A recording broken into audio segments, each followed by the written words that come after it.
Welcome to the Rachel and Steph Show. Good morning. Woo! Cheers to you. Grab your drinks. We are so excited. We are talking about meeting your client with where they're at while you are where you are at, which is just so needed. So we're here to tell all the therapists, like, you don't have to have all the answers. We're not going to know everything. And me and Rachel came to have some fun this morning and visit with each other. So raise your caffeine high or your tea or whatever you got. Yeah. Vader, I love your cup. Love it. I know. I'm all Tea or water or whatever you want to drink during this time. That's right. You might just want water. I have ice. I have iced coffee in here today. I'm like, okay. I also want to say blue light glasses. Oh, I love that. So hopefully rainbow. Although I need to figure out how to not have this happen, but it's fine. We're just going to come as I am, as a rainbow. That's right. We're going to go for it. Yes, they're so fun. And they're blue light glasses. I need to get blue light glasses. Yes. I need to get some. It just makes everything more fun. So I just wanted to show you my new glasses. I love them. I'll still work out the lighting before I start wearing it, but they just came in the mail yesterday, so I was super excited about Perfect. You. Yeah. Where'd you get them? A place called I Buy Direct. Oh, nice. Okay. Yeah. I'm gonna have to go check them out. I'm like, ooh. Yeah. Like, and it's not a sponsor. Just to let everybody yeah, I know. I just like rainbows and unicorns and sparkles. So what's been happening? What's been going on? Man, balancing life. I think that's something that all of us as therapists are trying to find, is that balance. I know January has just been so busy. January 2021, it's for therapists. I mean, the pandemic has been a lot for therapists, right? I know we're all holding on to collective trauma. That's heavy, right? And then we're holding on to our own stuff. Like, so, we're human beings first and foremost. But finding balance, really, trying to continue to do all the things that are meaningful professionally, but also finding the things that are meaningfully personally, or they're meaningful personally, I should say. And yeah, it's tough. It's tough to find a balance, but that's definitely where I'm at, just trying to work that through. How about you? I think I'm in the same boat as you and so many other therapists, just trying to balance it out. I think that we all are carrying so much and the need is so high. And so I think it's okay to say, like, I can't do it all. I need a break. I need some time off. Like, all those things are so important. And so many people put a lot of heavy pressure on themselves to just, keep going, but not, look after themselves and take that time off. And so I think everyone's just figuring out what is that balance for them. Everyone's going to be different. For sure. I love that you say that, because I think that self-care is a buzzword a lot of times. Take care of yourself, take care of yourself, take care of yourself. Do these nice things for yourself, right? But I feel like a lot of times it's hard to actually implement it in practice, because we live in a capitalist society where we have to perform and we have to produce. And that's just the way that, at least I can say America runs, generally speaking. So it's really tough to get out of that grind of like what we need to do consistently, versus really pausing guilt-free.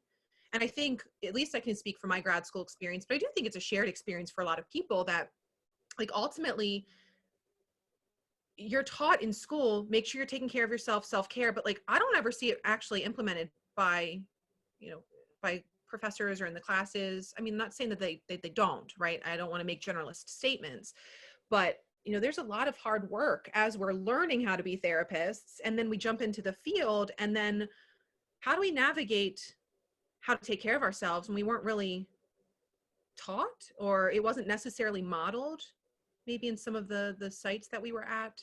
Right. Or the expectations were so high that you had to choose between meeting an expectation and self-care. Like, that could be like someone's choice on any given day. Yeah. Whether it's at their site or grad school.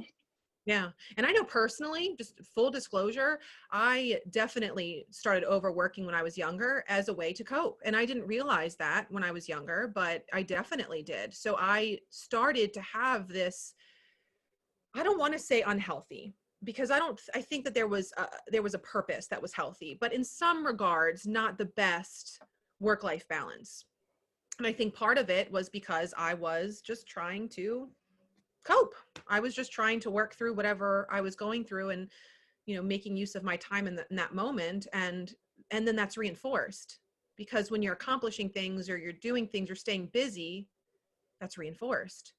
And so Yeah. then it is a good thing, and it is, but balance is way more important. And I think that that balance piece of the self-care really is what is needed. Absolutely. And I think for so many, it's just unbalanced right now. And so I think what you're saying is just so important for everyone to hear and be able to take in and know that like they're not alone. Like everyone is struggling with the balance, whether it's now, before, or it might be a month or two from now. Like just at some point, it's going to be really hard. And you Yeah. just don't know like which way that teeter totter, like you could have it balanced and it could drop really quickly. It could go down. Yeah. Yes. Yeah. And I love that we're talking about this too, because I'm learning more and more how normal this is for the human experience too. And I think a lot of times people feel like they're alone, like they're not encountering similar things that other people are. Yes, in some regards, like we're enduring a collective trauma, as I always say. And, it's heavy in life right now to be a human being. Um, but I think that ultimately normalizing that really does hit at a different way, I guess. For Yeah. people, I'm not alone. Like sipping your coffee with us and saying, yeah, you know what? I'm struggling with this too. Like, I hear what you're saying, because I think that this is a shared experience. And I think it's so helpful that we talk about it more so that people really don't feel so alone, especially like therapist colleagues. Yeah. And so many people in private practice, like they are sometimes isolated. So they don't really have someone to, bounce that off of and realize like, oh, like everybody is overwhelmed and what can we do to help Yeah. and to try to figure out. Because if you're not around a lot of people, it's very easy to think like, oh, like this is just me. I'm the one who's like behind or can't keep up or whatever it is. Yes. Yes. That piece is so, so important to talk about. So many times we compare ourselves to others. I just told you right before we started recording, I had therapy right before we started meeting, and I was just talking to my therapist about this too. You Yes. know, we compare ourselves to others, right? And that's just who we are as human beings in different ways, shapes, and forms, right? But when we are in isolation, literally and figuratively, and we're just seeing what other people are doing, their highlight reel, then we think they have it all together. We think we should be doing something different. We think that we are doing things wrong. And that's not the case, right? Like we really do see snapshots of people's lives. And especially with like incorporating digital tools in practice, looking at other people and saying, they know what they're doing. I don't know what I'm doing. How am I ever going to be able to figure this out? Yeah. You absolutely can. And I think so many people know so much more than they think they know. And I think so many people are having a hard time connecting to their authentic self and recognizing that they have so much to offer. And the more energy we spend on comparing ourselves to others, the less energy we have to give to ourselves and our clients. Yeah. And I think you're so right. Those little snapshots, especially on social media, and you're seeing the snapshots. I mean, even people who are friends with me on social media will see like highlights, but they didn't see like I had a horrible night last night, right? Yeah. Or that you were just in therapy and had a really emotional Crying. session. Yeah. I'm Who like, knew step that we back, were? I was sobbing. Hold up, got to get myself together, because we're humans and it's okay. It's okay to feel Yeah. it's okay to feel anxious. It's okay to feel lost. It's okay to not know. You're exactly where you need to be, right? And I think the more that we can connect with each other on that authentic level and say, yeah, life is hard and we're all struggling, the more connected we feel and the less isolated we're going to feel when we are maybe isolated still in some regards. Yeah. And isolation is going to be different for everyone to like what degree are they isolated. And I Mhm. think you're so right though that like the comparison game is so draining and is taking away from just living your life authentically. and what can you do? And I think it also sometimes will prevent people from reaching out and saying, I'm having a hard time, because everyone else looks like they have it together, but they don't. Yeah. Like Rachel and I had planned to just laugh through our whole talk. Like this is just going a whole different way. We're like on the serious track, right? We're like, we're going to have fun. We're going to be play therapists. We're all pumped. We're like texting. And then the reality hits us, like we are struggling. We both are having a really hard time. And so we just wanted to share it with all of you that like, you're not alone. Like we just feel for you. And so we are just trying to send you so much love and care today, because it is really hard times. Yeah. And so like we should totally do a collective cheers again. Okay. Yes. Cheers to all of us, not just you and me, all of us. All of us. Yes. Let's clink. We're all connected. We're all here for each other. We're all going through very similar things in different ways, right? Yeah, definitely. Gotta have the sparkles. That's right. I gotta save the chubby unicorns at the wild animal park. Yes. It's so hard. I was like, oh. And so I think while we're going through all this, and sometimes it's kind of like, we're in like the middle of the storm, or like I've kept hearing phrases like everyone's in the storm, but like not everyone's in the same boat or as close to the eye of the storm, however you want to phrase it, right?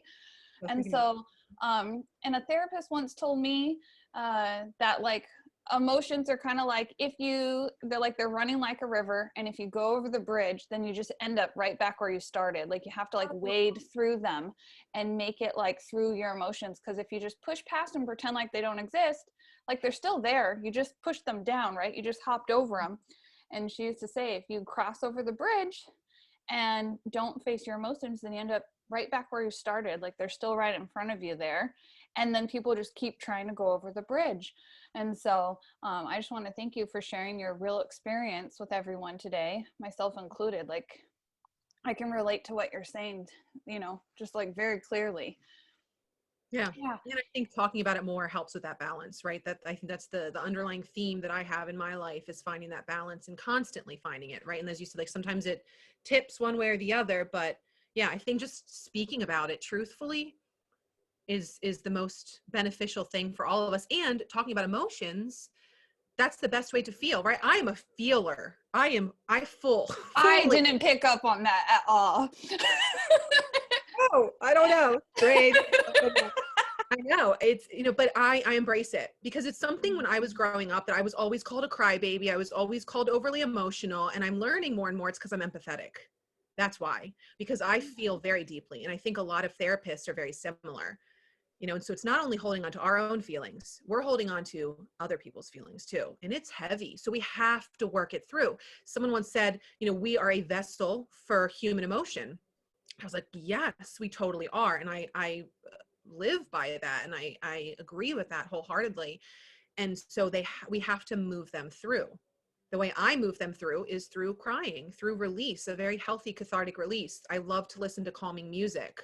My favorite genre is chill step. I put on my chill step. Oh, it's so, I don't know if I feel it, right? I think we all probably have the music that we feel, that we really connect to. That's it for me.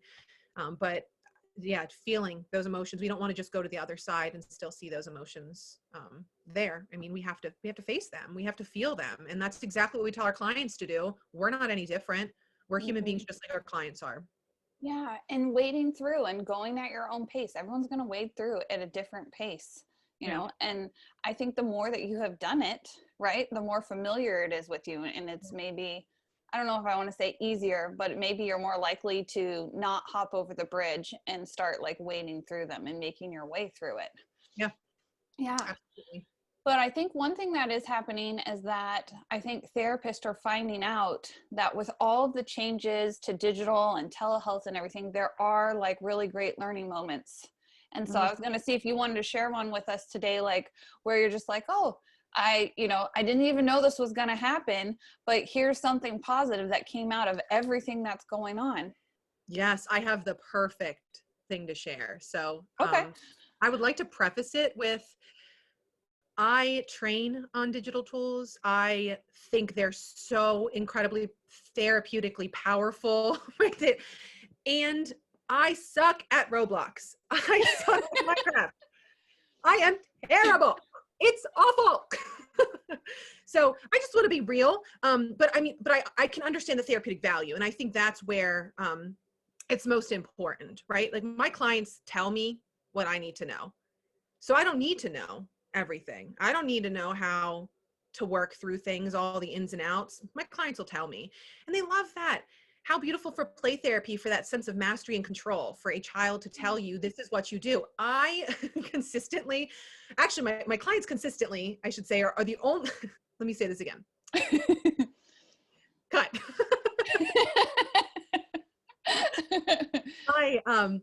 My clients consistently want to play games where I'm terrible at it. They will specifically choose the games where they can run circles around me. And I embrace it. Let's go for it. You know, and I thank them for their patience, because I'm sure it's frustrating, right? And I say this because I think this is such a common experience, and it goes back to like comparing ourselves to others, and they're doing all these really cool things, and we're all creative. We can all implement creative measures. It doesn't mean that we're experts in every single thing. It's actually, I don't like to say impossible with things, but it is impossible to know everything there is to know about everything. Absolutely. We're constantly learning, and we will forever be learning.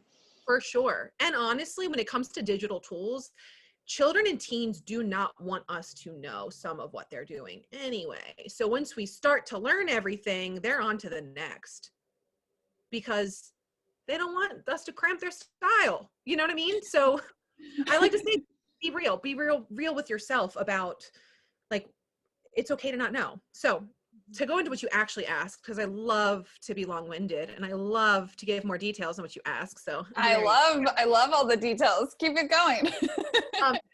I had such a powerful experience. I'm going to keep details very vague, but I do have permission to share. So I do want to, you know, say that. So I was playing Roblox with someone, and with a client, and it was a first-person shooter game, which I am terrible at. Did I say that already before? I just want to emphasize that. My aim is awful. I'm starting to maneuver around the maps much better. So like I'm recognizing my own growth, and it's really cool. Also, as an aside, that my clients are noticing that too. And I was like, my goal for today is to just get one shot in 15 minutes. One. And like, and it was so cool because they said, you know what, that was my goal when I started too. And so we, you know, that's. Oh, there goes the Doc Vader cup. It's getting serious in here. Hold up, let me. Roblox is serious business. Yeah, I know. I got to save the glasses. Got to save the rainbows. So yeah, so in the first-person shooter game, it's two teams, and I forget the actual name of what the Roblox game was. It also might be helpful. I know I keep going into the story and giving a side story, but for those of you who might not even know what Roblox is, I want to make sure that you understand.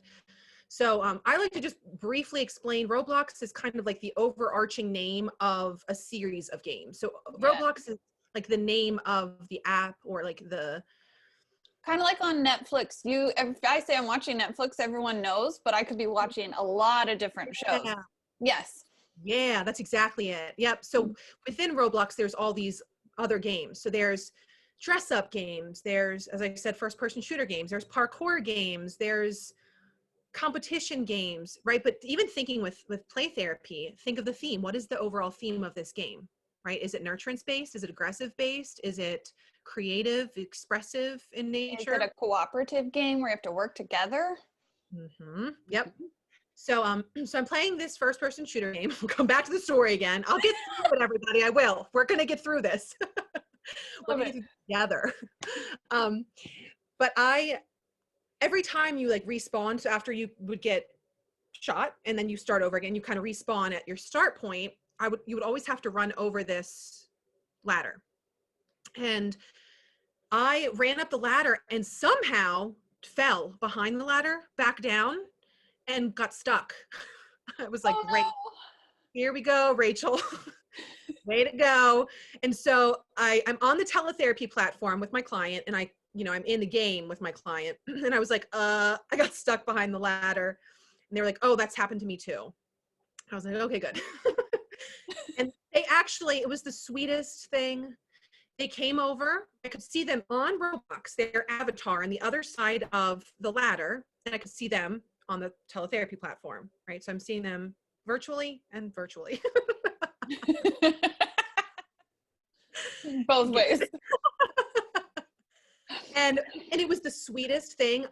They so gently, carefully coached me out. And I want to tell you, it was not easy. It's not like you can just move out. Like, you have to maneuver in a certain way. I didn't realize that it was going to be so complicated. Internally, I'm panicking. I'm like, I'm stuck behind this ladder. It's timed. And my client was so calm. And I want to tell you that that's not where they are right now. They're very much struggling, right? But they were calm. They told me how to get out. Inside, I feel like I'm kind of taking the role of where my client probably normally feels: panicking, uncertain, stuck, lost, confused. There's this time sensitivity. People are depending on me and I can't perform. I'm not helping the team. And just so gently said, okay, you kind of push your way back and then push your way out a little bit. Sure enough, I got right out. Oh. Right. And I have been struggling a little bit, but I also want to say my client is very much competitive and wants to win and be first. They got second place that game. And I think they got second place because they were helping me and they weren't even upset about it. And I just think, how beautifully therapeutic is that, right? And this all came from me not knowing what I was doing. But I met the client where they were and they met me where I was, right? In that space. And I'm very humanistic, I should say that, right? So I'm very humanistic. I use a lot of child-centered, child-focused techniques.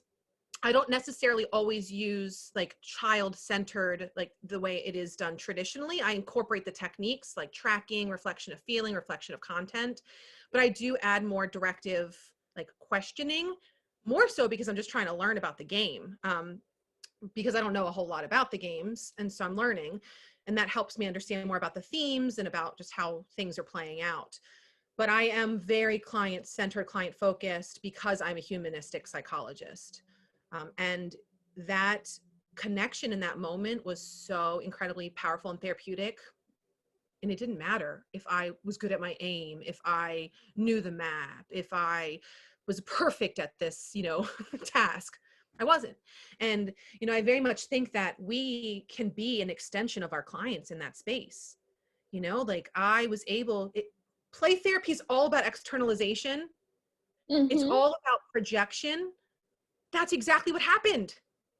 Me getting stuck behind the ladder provided this opportunity to be a projection. My client was able to help me through something that they were struggling with. How powerful. I'm getting chills.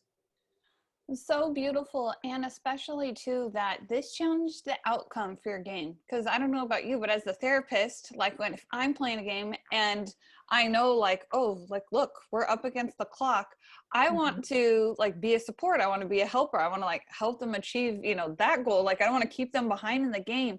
But actually, you not knowing worked out. It turned it into a huge therapeutic moment that otherwise wouldn't have happened had you had all the answers. Absolutely. Yeah. Absolutely. That's what I always say. And I know I already said it, but I'm going to continue to repeat it, that what we need to know, our clients will show us. They'll tell us, non-verbally or verbally. And that's what the only thing that matters in that moment. Right. And that's beautiful and powerful and fun. Yeah. And fun. Can't forget the fun, because I know you like the fun. Yes. All the play therapists watching, we like the fun. We like the fun. We're like, oh yes. We're like, oh, definitely. So I know. And so it's on top of video games, right? And we're on YouTube today. And so I'm always looking for what are our clients drawn to on YouTube? So therapists, if you're not on YouTube and you don't know what your clients are into, be asking that question. It's one of our favorite questions to ask is who do you like to watch on YouTube? Who are you subscribed to? Whose have you gone and watched it again and again, right? It could be something funny. It could be something serious. And I know Rachel probably has a lot to say about this too. I always have a lot to say. I always have things to say. But yeah, I agree completely. YouTube is a modern toy. It is hard to understand that because it is a video and not something tangible, but it is. Children learn through play. They learn through YouTube, right? And it's so true. What are children drawn to on YouTube? How come? Right? Most famous YouTubers have a personality. So going back to thematic material, what is the personality? How is this client connecting to that personality? Is it something that they feel? Is it something that they lack? Is it something they desire? Is it something that draws interest to them? Like, how are they connecting to the personality of the YouTuber? Because really, the content is important for sure, but what keeps people coming back is the personality. So what is it? Let's learn about it. And then, as you said, tell me about some videos or show me. I have my clients show me videos, and then I look for the themes in those videos too. So I'm looking, what is the theme of this personality, or just what is the personality, right? There might not be like a theme particularly, but if they're showing you a variety of YouTubers, like, is there a theme across YouTubers? What is the content, and how are they being drawn to it? And how can it be used therapeutically? But yeah, children learn through watching YouTube.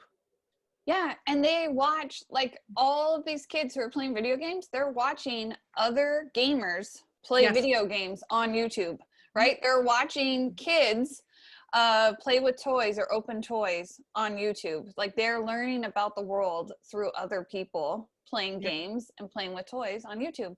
And then Yeah. I want to know, like, is this a person that they are hoping to be like? Is this someone who they relate to, like, the emotionality? Like, maybe the person is very, like, angsty or irritable or, like, sarcastic, or is very much like, I don't care if you don't like my channel or not, like, I'm going to be me. And are they really, like, accepting of the person that they are? Maybe our clients need to accept themselves as they are. And so there's all of that information. So you would process it just like you would in a normal session.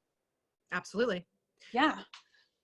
And also, do clients want their own YouTube channel? Because most kids do.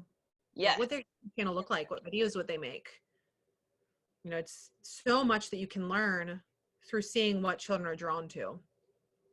Absolutely. Do you have a favorite YouTuber? Or is there one that you like? I'll say there's one that I like that probably is inappropriate. That's okay. It's Probably doesn't recommend it. adults are watching. Yeah.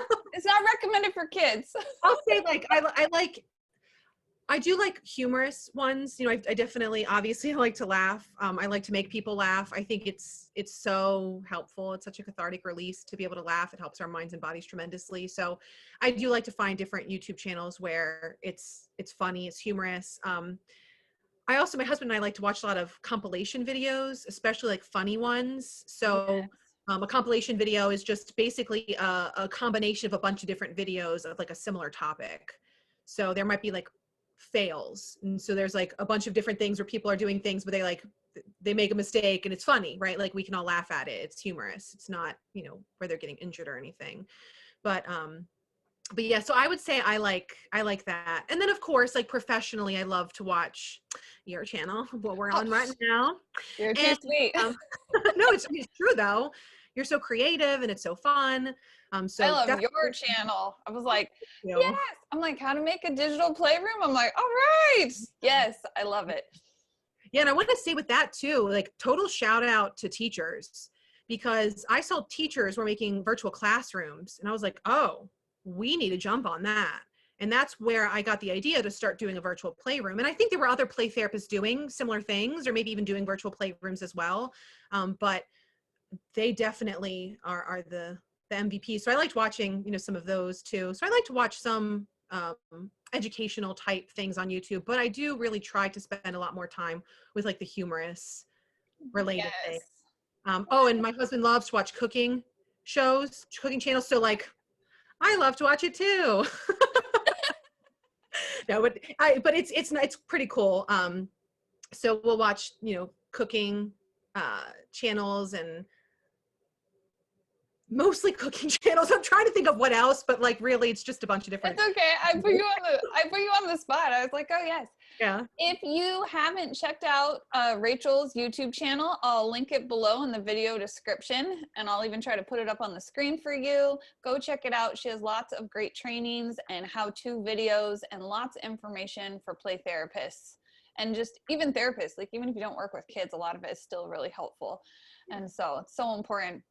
I'll say I like Mariah Elizabeth. She's like a crafter where she does like the squish. She's got all the squishies behind her and like different things. And she'll be like, I'm gonna like take this shirt and like change it into something. I'm gonna like redo this like item. Anyway, she's a huge craft. Just like to watch her. But compilation videos, if it's cute puppies, I could like sit and watch like cute puppies all day. I'm like, let's watch a cute puppy video. I know Lynn likes to watch the goat videos. Like she'll post them. Oh, So cute. cute. Who doesn't need that right in between? That's like my little mini self-care. I'm like, okay, cute animal video for 3 minutes in between clients. I'll just pop it up on my screen. And that's like my little like little mini one. Like, okay, let's do this. She just shared this super, super cute video of these, like, I don't know if it was like 3 or 4 kittens all like cuddled up to each other, and you could hear the purring. Maybe it was intensified through the video. I don't know. It was very, very cute. Oh my gosh. So relaxing. Oh, it was so, so sweet. It was so sweet. I was like, oh yeah. And anything else you want to share for our viewers today? Anything else? Or if you want to like kind of like sum up anything you've said. I think basically we're letting all the therapists know, like we're meeting our clients where they are at while being like where we are at, and just to be honest and open and share that with, you know, people, that it's okay to not have all the answers and everything. There's just no way to have them all. And so we just want to tell you that you're not alone today.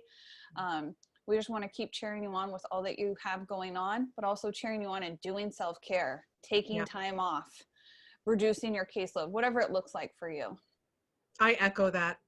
And when you recognize that your scale is imbalanced, 2 things. 1, recognize that, you know, sometimes we do have busier times than others. And as long as the balance works out, then that's okay. Because I do fall into, oh my gosh, I'm doing too much. I got to stop. Oh, I'm not doing enough. I need to do more, right? Just knowing that is the natural wave.